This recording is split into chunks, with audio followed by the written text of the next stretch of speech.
explicando aqui sobre interval match para horas, tá? Mas também esse conceito também pode ser usado para timestamp ou data, tudo bem? Bom, é o seguinte, o interval match serve para você localizar, tá? Em qual intervalo de tempo, composto por início e fim, né? Em qual intervalo de tempo o seu registro ele se encontra, tá bom? Eu peguei aqui o exemplo do Click Help, da própria Click, para mostrar.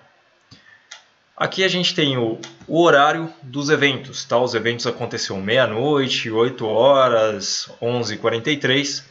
E aqui a gente tem a ordem, né? Vou colocar aqui como funcionário. Vai. Vou colocar aqui. Funcionário. Esse aqui seriam os funcionários que estão trabalhando nesses intervalos de horas, tá? Início e fim, início e fim. Aí tem um funcionário aqui, ABCD. E agora eu preciso encontrar qual funcionário ele está trabalhando, né? Quando esse evento aconteceu. Então o evento aconteceu X horas, eu preciso vincular esse evento ao funcionário X, porque é ele que estava trabalhando naquela hora. Para isso a gente pode estar utilizando o interval match, tá bom? O que eu fiz aqui? Para você utilizar o interval match, bom, você vai criar uma tabela, tá? Aí você vai colocar o interval match antes do load e você vai informar o campo de intervalo que você quer analisar. No caso aqui é o campo time, tá bom? É o campo que tem a hora do fato que aconteceu. Depois aqui no load, o que vai acontecer? No load você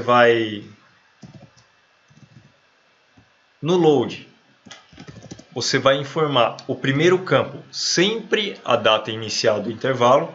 No caso, essa aqui é a minha tabela de intervalo com funcionários. Tá? Eu vou analisar esse intervalo em cima do campo time, em cima do fato ocorrido. Tá? Então, nesse load aqui eu vou colocar a data de início. O primeiro campo é sempre o menor número, data de início do intervalo. Então, é o meu campo start dessa tabela. E o segundo campo é sempre a última data, né? É sempre uma data maior do que o start. Então, o meu campo end. Beleza? Vou colocar aqui recente. E eu vou consumir as informações do order log. Perfeito? Vamos carregar isso aqui para ver o que acontece. Vou dar a carga de dados. E agora vamos ver aqui o modelo de dados. Ó, observando que eu dropei a tabela order log, tá bom? Então nesse caso aqui a gente não vai ter a informação do funcionário, tá? Eu dropei o order log, então a gente só vai ter a informação do tempo em cima desse intervalo. Vou vir aqui, visualizador modelo de dados.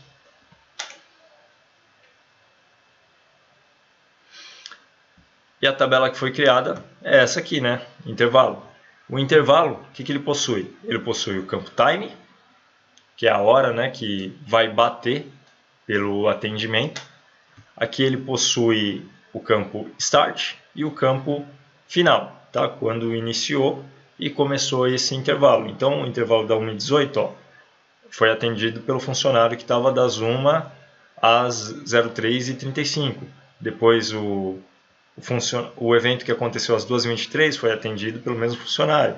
O que aconteceu às 4h15 foi atendido por outro funcionário. Tá vendo? Essa aqui é a tabela que o interval match cria. Tá? O interval match cria essa tabela com a coluna do fato e a coluna de início e fim. Tá bom? Essas são as colunas. Se você colocar colunas a mais aqui, por exemplo, eu quero trazer o funcionário.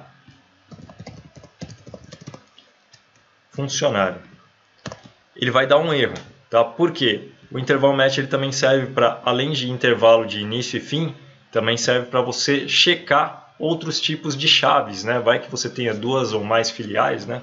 Então, nessa tabela aqui, quando você coloca o funcionário, por exemplo, ele vai dar um erro informando que você colocou colunas demais aqui, né? Não tem campos de intervalos a mais para analisar. Então, a tabela que ele gera é do início e fim com o intervalo, tá? Como esse início e fim com intervalo é uma chave única dessa tabela, Se eu quiser saber o funcionário que atendeu, eu posso optar por dar um left join aqui.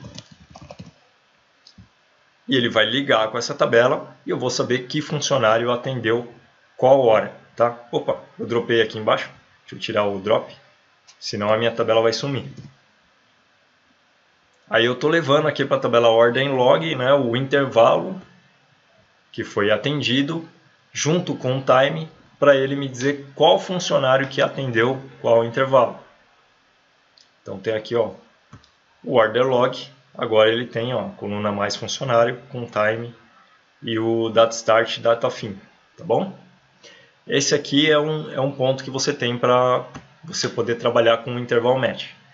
Se você tiver mais campos para você ligar, tá? Supondo que você tenha filiais, né? Supondo que você tenha unidades ou alguma coisa desse tipo para poder fazer a ligação. Tá? Então esse aqui é o evento, o que aconteceu, eu vou colocar aqui a filial. Então esses primeiros eventos aqui aconteceu na filial 1. Vou dar aqui vírgula 1, vírgula 1, vírgula 1, vírgula 1. Os outros dois últimos eventos aconteceu na filial 2. Então, vou colocar aqui, filial 2, 2. Tá? Aconteceu aqui na filial 1, na filial 2. Na minha tabela de funcionário, todos eles trabalham na filial 1, exceto o último. Tá bom? Então, exceto o último. Esse aqui trabalha na filial 1, filial 1, filial 1. O último é o único que trabalha, é o único que trabalha na filial 2. Tá? É a última pessoa que trabalha na filial 2. Agora, o que eu preciso fazer? Eu preciso bater, né, quem são os funcionários que trabalham em qual filial para ver o atendimento ou se de repente não tinha funcionário naquele meu determinado horário, né, naquele meu determinado número de evento. Aqui, além da chave de start e fim, eu tenho a chave de filial para bater. Então o que eu faço aqui? Ó? O interval match ele vai bater o time, né, que é essa chave aqui, e vai bater a chave de filial, tá bom? Que é essa chave aqui de filial. E essa chave de filial ela tem que vir depois do campo de início e fim. Tá? Eu posso ter quantas chaves eu quiser, além do início e fim, posso ter filial, setor, subdivisão da loja, alguma coisa assim. Eu posso ter quantas chaves eu quiser. Mas o primeiro e o segundo campo, né, a ser batido é o início e fim do intervalo. E depois as chaves que você colocar aqui, como filial, setor e etc., eles têm que vir na mesma ordem. Tá? Então você está colocando filial aqui, o filial tem que ser o terceiro campo. Se você colocar o setor como terceiro aqui, ele tem que ser o quarto campo no load. Tá bem? É assim que funciona. Então você pode dar a carga de dados. Aqui ele gerou uma chave sintética, né, de filial e time. Por quê?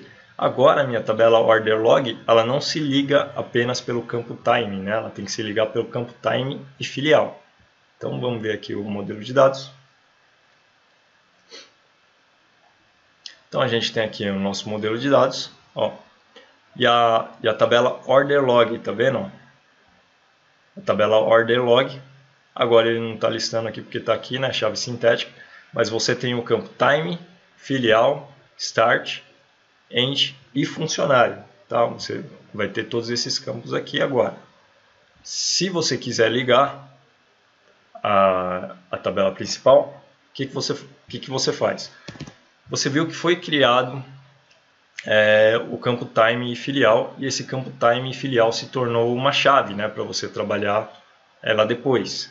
Então aqui ó, no load de evento, você vai trabalhar a chave, vou dar um asterisco, vírgula aqui, e a chave que tem que ser trabalhada, que no caso é o time. Vou colocar até um hash 128 para criar a chave. No caso aqui é o time, é o campo time e é o campo filial. Tá, esses dois aqui formam uma chave para mim. Eu vou chamar eles de chave. Vou chamar eles de chave aqui, vírgula. Vírgula não, ponto e vírgula. Estou carregando já de um preload, então ponto e vírgula. Beleza. Aí aqui no interval match eu vou criar a tabela. Então aqui eu vou chamar ela de intervalo. Na verdade, ele vai se juntar com a order join, né? Vou dar aqui um left join. E eu vou criar também um intervalo a partir da ligação que ele fez aqui com o order log, tá bom? Então vou criar aqui a tabela de ligação de funcionários, sei lá, ou atendimento por hora. E nesse atendimento por hora aqui eu vou ter o load, vou ter todos os campos e vou ter o campo chave também com time filial. Campo chave aqui com time filial, vou colocar residente, order log. Nessa tabela de order log, para não gerar chave sintética, eu não preciso mais do campo time e não preciso mais do campo filial. Ela vai se ligar pela tabela fato através do campo chave. Tá? Então eu posso dar aqui, ó, drop field,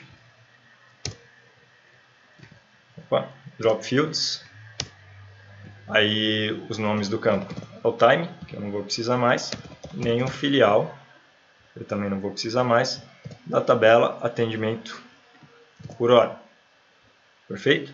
E aqui eu não vou mais precisar da tabela order log, então posso dar aqui um drop table da tabela order log. Vou carregar os dados. Opa, escrevi filial minúsculo, filial maiúsculo.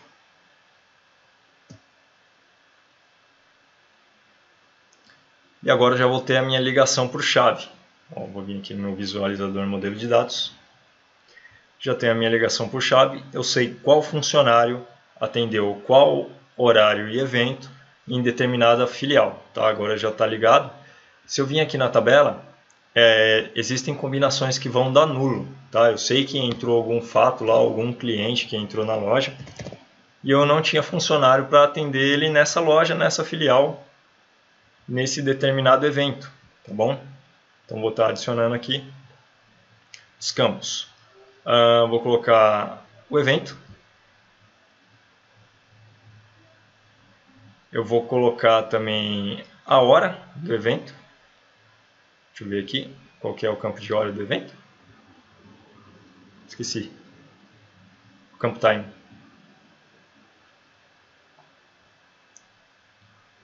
Vou colocar o campo time. E vou colocar o funcionário e a filial. Ó, observe que na filial 1, o evento que aconteceu à meia-noite, né, às 0 horas, eu não tinha ninguém para atender. Então esse é um horário que eu preciso cobrir, porque está tendo movimento, está tendo pedido, caiu um pedido no site, alguma coisa assim, e eu não consegui atender, porque não tinha ninguém lá. Tá? É desse jeito aí que você consegue fazer a ligação com o interval match. Espero que tenha ficado claro. Para quem é aluno do curso, a gente continua tirando as dúvidas lá no grupo de alunos. Fica aqui mais um exemplo de demonstração aí para esclarecer essas dúvidas. Tá? Desejo a todos vocês muito sucesso e até um próximo vídeo. Valeu a todos aí.